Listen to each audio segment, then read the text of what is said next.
स्वागत है दोस्तों। आज के मुख्य समाचार में आज देश और दुनिया से कई अहम और बड़ी खबर आ रही है। बात करेंगे हर खबर पर विस्तार से। बीजेपी के उम्मीदवार घोषित होने के बाद सोशल मीडिया पर बगावत शुरू, तेमर के घर बंद कमरे में चली बैठक। एक और बड़ी अपडेट, पीएम मोदी के इस बयान पर शरद पवार ने ली चुटकी, चुनी हुई सरकार को कमजोर करने का लगाया आरोप। एक और बड़ी अपडेट, मध्य प्रदेश में कांग्रेस का कर्नाटक मॉडल शिवराज सरकार के खिलाफ चलाया कैंपेन। वहीं अगली बड़ी खबर में आपको बताएंगे, नेता विपक्ष विजय वडेट्टीवार का बड़ा दावा, अगले कुछ सप्ताह में बदल जाएंगे महाराष्ट्र के सीएम। तो चलिए देख लेते आज की पहली बड़ी खबर। बीजेपी के उम्मीदवार घोषित होने के बाद सोशल मीडिया पर बगावत शुरू, तेमर के घर बंद कमरे में चली बैठक। दरअसल दोस्तों, मध्य प्रदेश में भाजपा उम्मीदवारों की पहली सूची जारी होने के बाद अब बगावत के सुर देखने को मिल रहे हैं, जिसको लेकर सोशल मीडिया पर लोगों ने बगावती तेवर दिखाना शुरू कर दिए हैं। वहीं केंद्रीय मंत्री ने अपने घर हुई मीटिंग के बाद कहा है कि पार्टी प्रक्रिया के हिसाब से चलती है। बता दें कि दरअसल मध्य प्रदेश में भाजपा उम्मीदवारों की पहली सूची जारी होने के बाद अब बगावत के सुर देखने को मिल रहे हैं। बता दें कि टिंडोरी के बाद अब जिला मुरैना के सबालगढ़ विधानसभा को लेकर भी बगावती तेवर देखने को मिले हैं। यहां से बीजेपी के प्रदेश मंत्री रणवीर रावत दावेदारी कर रहे थे, लेकिन उनका टिकट काटकर सरला रावत को टिकट दे दिया गया है, जिससे नाराज होकर रणवीर रावत के बेटे आदित्य रावत ने सोशल मीडिया पर पार्टी के खिलाफ मैसेज वायरल कर दिया, जिससे मामला गर्मा गया है। बता दें कि मामले को डैमेज करने के लिए बीजेपी के प्रदेश चुनाव प्रबंधन समिति के संयोजक केंद्रीय मंत्री नरेंद्र सिंह तोमर के घर पर एक बैठक बुलाई गई, जिसमें हितानंद शर्मा, नरेंद्र सिंह तोमर और रणवीर रावत के बीच लगभग 20 मिनट तक बंद कमरे में बैठक हुई। बता दें कि मीडिया के सामने आने पर केंद्रीय मंत्री नरेंद्र सिंह तोमर ने कहा है कि हमारे घर का मामला है, इससे हम निपट लेंगे। साथ ही नरेंद्र सिंह तोमर ने कहा है कि भारतीय जनता पार्टी कार्यकर्ता आधारित राजनीतिक दल है, पार्टी प्रक्रिया के अनुसार चलती है। भारतीय जनता पार्टी चुनाव की तैयारी में लगी हुई है, चयन की प्रक्रिया भी प्रारंभ हो चुकी है और विधानसभा के सम्मेलन पूरे प्रदेश में 200 से अधिक संपन्न हो चुके हैं। रविवार को प्रदेश कार्य समिति की बड़ी बैठक ग्वालियर में है, जिसमें काफी बड़ी संख्या में लोग आने वाले हैं। पार्टी कार्यकर्ता पूरे दम से मेहनत करेंगे। चलिए अगली खबर, मोदी के इस बयान पर शरद पवार ने ली चुटकी, बोले चुनी हुई सरकार को कमजोर करने का लगाया आरोप। दरअसल दोस्तों, राष्ट्रवादी कांग्रेस पार्टी प्रमुख शरद पवार ने गुरुवार को विधिवत रूप से चुनी हुई विपक्ष शासित राज्य सरकारों को कमजोर करने में भूमिका के लिए भारतीय जनता पार्टी यानी बीजेपी की आलोचना की। बता दें कि महाराष्ट्र के बीड में एक रैली में पवार ने कहा कि भले ही बीजेपी स्थिर शासन की वकालत करती है, लेकिन सच तो यह है कि वो वैध रूप से चुनी हुई दूसरी पार्टियों की राज्य सरकारों को अस्थिर करने की साजिश रचती है। बता दें कि स्वतंत्रता दिवस पर लाल किले से प्रधानमंत्री नरेंद्र मोदी के संबोधन पर प्रतिक्रिया व्यक्त करते हुए पवार ने कहा कि 15 अगस्त को पीएम मोदी ने कहा था कि मैं फिर वापस आऊंगा। मैं उन्हें बताना चाहता हूं कि इसी तरह का वादा महाराष्ट्र के पूर्व मुख्यमंत्री देवेंद्र फडणवीस ने भी किया था। वो सत्ता में लौटे जरूर, लेकिन निचले पद पर। पवार ने मौजूदा सरकार पर सत्ता में बने रहने के लिए जाति, धर्म और भाषा पर केंद्रित विभाजनकारी रणनीतियां अपनाने का भी आरोप लगाया। बता दें कि महाराष्ट्र में राष्ट्रवादी कांग्रेस पार्टी यानी एनसीपी, कांग्रेस और शिवसेना के गठबंधन वाली महाविकास आघाड़ी यानी एमवीए सरकार को सत्ता गंवानी पड़ी है।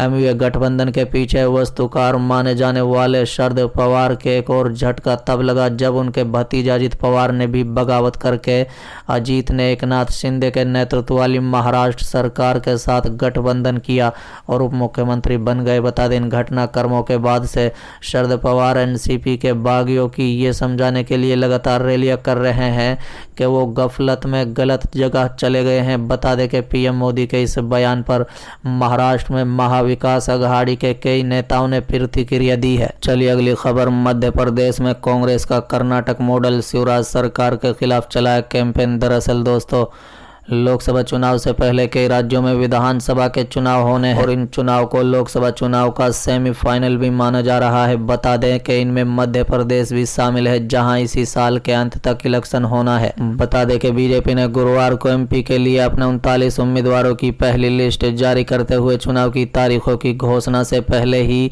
बिगुल फूंक दिया है। वहीं कांग्रेस ने मध्य प्रदेश जीतने के लिए कर्नाटक मॉडल को लागू करना शुरू कर दिया है। बता दें, कांग्रेस ने कर्नाटक में जिस अंदाज में भ्रष्टाचार के खिलाफ एग्रेसिव कैंपेन चलाया था, कुछ उसी अंदाज में मध्य प्रदेश में भी कांग्रेस कैंपेन चला रही है। इतना ही नहीं, कांग्रेस ने कर्नाटक में चुनाव प्रभारी रणदीप सिंह सुरजेवाला को भी मध्य प्रदेश में उतार दिया है। बता दें कि सितंबर 2022 में कर्नाटक के चुनाव संग्राम में कांग्रेस ने ऐसे ही पीसीए कैंपेन चलाया था। तब निशाने पर कर्नाटक में बीजेपी सरकार के सीएम बसवराज बोम्मई थे और पार्टी ने उन पर 40% कमीशन का आरोप लगाया था। बता दें, इन आरोपों ने कर्नाटक में ऐसा सत्ता विरोधी माहौल बनाया कि चुनाव में कांग्रेस ने जीत दर्ज कर ली। अब कांग्रेस ने पीसीएम की जगह मामाटो कैंपेन चलाया है और बसवराज बोम्मई की जगह शिवराज सिंह चौहान है और मुद्दा वही भ्रष्टाचार का है। बता दें कि मध्य प्रदेश कांग्रेस के अध्यक्ष और पूर्व सीएम कमलनाथ ने कहा है कि भ्रष्टाचार और अत्याचार मध्य प्रदेश की पहचान बन चुके हैं। शिवराज ठगराज बन गए हैं, व्यापारियों को, युवाओं को, सबको ठगा है।